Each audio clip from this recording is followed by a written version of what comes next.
The emotions, or rather the fears, were experienced on the first lap before the red flag.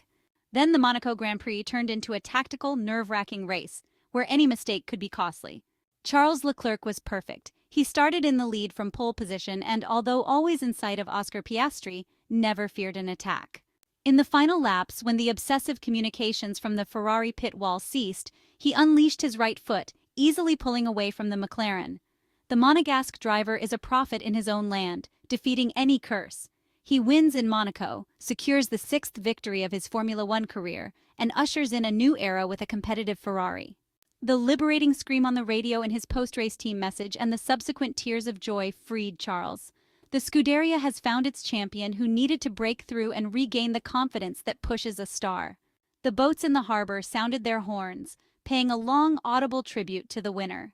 It was the most boring Monaco Grand Prix in history, but it was also the most nerve-wracking for Ferrari fans. Ferrari's success was completed by the excellent third place of Carlos Sainz behind the unshakable Oscar Piastri. In truth, the Spaniard tried to pull alongside Oscar Piastri's McLaren at Saint-Devote at the first start, as the Australian did not get off to a fast start, and he held tough on the outside. One of Oscar Piastri's wheels touched the Spaniard's Ferrari, causing a puncture to the left front tire. The Ferrari driver stopped outside the casino after a lockup. He restarted to return to the pits after the red flag was shown. Carlos got away with a flat tire, while Oscar Piastri suffered damage to the floor that the team tried to repair in the pits. Thanks to the chaos at the back of the pack, Carlos Sainz was able to return to the pit lane and restart in his grid position thanks to the excellent work of the sporting director, Diego Ioverno, who convinced the FIA stewards. The Spaniard, avoiding further trouble, consolidated third place, keeping Lando Norris at bay, who finished off the podium with the second McLaren. Ferrari showed a sign of its maturity. It may seem strange, but the Scuderia is second in the Constructors' Championship, 24 points behind Red Bull, while Charles Leclerc is second in the drivers' standings, 31 points behind Max Verstappen, who was forced to finish only in sixth place with the RB20. McLaren won at Imola, Ferrari in the Principality. It is a changed Formula One that offers new emotions, because even Oscar Piastri's second place must be rightly honored. The young Australian was a bulldog until he brushed a wall and rightly eased off. It was strange to hear Monaco's anthem at the end of the Monte Carlo race. It seemed like a historic day not just for Ferrari. George Russell finished fifth with the Mercedes equipped with the prototype wing. The Englishman was tactical.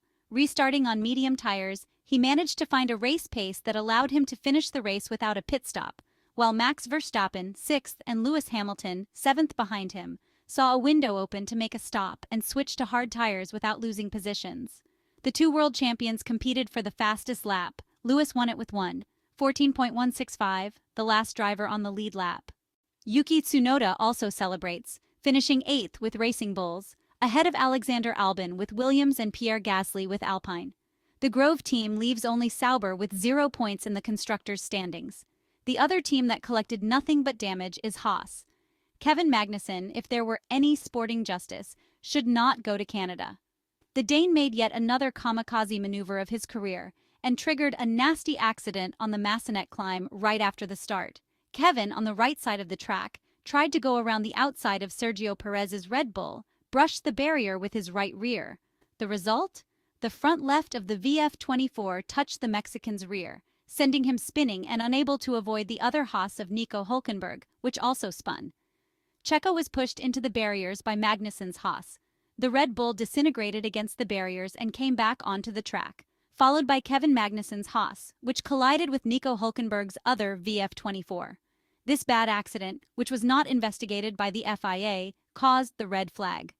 Charles Leclerc had a clear goal for this Sunday afternoon, putting an end to the bad luck and finally fulfilling a lifelong dream, that of winning with the red car in Monte Carlo once and for all. Now let's take a detailed look at how events unfolded for the Maranello team in Monaco. The Ferrari drivers are in their cars. The concentration is extremely high, and everything is meticulously taken care of. The tires chosen for the start are the yellow-banded Pirellis. A single burnout for the Charles Leclerc and Carlos Sainz as they line up on the starting grid. Sainz complains about the slowness of the formation lap. The Spaniard has an excellent clutch release, enough to pull alongside Piastri on the climb to the casino. Unfortunately, There is a small contact between the two, and the Spaniard's left front tire is punctured. The Spaniard goes long in turn 4, and although he resumes in 16th position. Meanwhile, a major accident unfolds at the back, involving Perez and the two Haas cars. The point is always the same, the straight leading to the casino. Fortunately, despite the strong impact with the barriers, especially for Perez, everything is fine. Naturally, the red flag comes out, necessary to give the marshals time to clean up the track and restore initial conditions. According to sporting rules, having not completed the first lap, Carlos theoretically can reposition himself in the third slot without losing positions. Race control announces that the second start will be a standing one. The cars are back on the grid and set off for the installation. Ferrari and McLaren mount the hard tires, while the two Mercedes and Verstappen opt for the medium to differentiate their strategy. This time the start goes smoothly. The frontrunners maintain their positions. On lap 2, Bozzi reminds them of the slow intro to implement on the tires. Charles's engineer refers to managing the compounds in the early laps of the stint to preserve the tire's life. The first 10 laps show the usual Monaco train, despite the possible use of DRS. Piastri tries to stay glued to the rear of car number 16. Leclerc seems a bit bored. On the radio, the Monegasque asks for various information, including the state of the front saturation, which appears to be very good. Bozzi also asks him to push a bit more to create a gap on Russell. They discuss turn 5 again because in this bend, the front end temperature reaches the maximum allowed. Therefore, this factor must be managed carefully to avoid excessive tire wear. Carlos follows Piastri closely and realizes that his pace could be superior. He questions his engineer about this. Adami confirms that Leclerc is managing the tires, which is confirmed 2 laps later by Brian himself, as he opens on the radio and suggests tire management in turns 12 and 14. Moreover, he adds that traction in turn 4 should be gentler to avoid overstressing the tires. The race is as boring as expected. Sainz entertains himself by asking about the work plan Charles is implementing, which is explained to him in detail. The Monegasque also asks for an update on the Spaniard's tires, which is essentially the same. Bozzi informs them that the pit stop window should be built on Russell. The Ferrari driver asks for clarification because he didn't understand if he needs to go faster to open the gap on the Mercedes driver. Brian clarifies things and suggests the pace Leclerc should not drop below 1:18.8. Considering that the race in Monte Carlo is all about strategy, we can mention an interesting theory from Piastri. The Australian believes Ferrari is not trying to open the delta on Norris because if the Englishman were to pit early, he wouldn't be able to attempt the undercut on Sainz due to traffic from George. More radio communication, Bozzi suggests different brake balances and simultaneously reminds about managing turn 5. The same goes for Sainz, where Adami reminds him not to overdo it with traction in the second sector.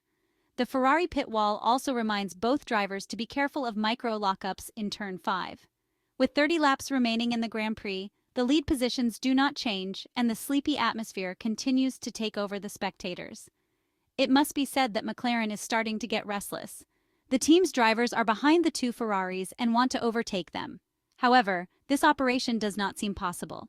Additionally, Carlos Sainz has implemented the plan to slow down Norris and eliminate his chance to perform an undercut with an early pit stop.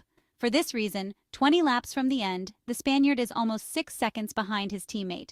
The strategy is valid and working. Adami reminds the Spaniard to maintain a 5-second gap on Piastri. Meanwhile, McLaren is studying their strategy, hoping for a possible safety car, just as Leclerc starts to push, managing to open a significant gap on Piastri, while Sainz sticks to Oscar but cannot pass him. With the race down to just 10 laps, then 5, 4, 3, 2, 1, until the checkered flag, Ferrari and Charles Leclerc finally triumph in Monaco. The dream comes true after several attempts because the red car made no mistakes. Carlos Sainz completes the podium, finishing 3rd behind Oscar Piastri. The celebration begins for the Maranello team, a well-deserved party.